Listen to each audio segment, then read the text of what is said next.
तर आज होता पोळा. ऑफिसवरून आले, पटकन आवरलं आणि सकाळची पडलेली भांडी बघून डोकं सरकलं. सगळ्यात आधी चहा घेऊन डोक्याला ठिकाणावर आणलं. त्यानंतर सासूबाईची फ्रेंड आली होती, त्यांना चहा वगैरे केला. त्यांनी फुलं आणि मुगाच्या शेंगा आणून दिल्या. त्यानंतर मग स्वयंपाकाला सुरुवात केली. तर पुरण माझं इकडे तयार झालेलं होतं. तर तांदूळ निवडून घेतले, भात बनवला आणि मग 4 छोट्या पुरणपोळ्या करायला घेतल्या.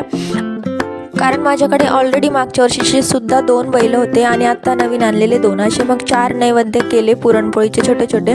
आणि बैलाच्या शिंगात घालायला ते बनवतात शेंगुळे सुद्धा, माझी मम्मीने सांगितलेलं तसं मी केलं.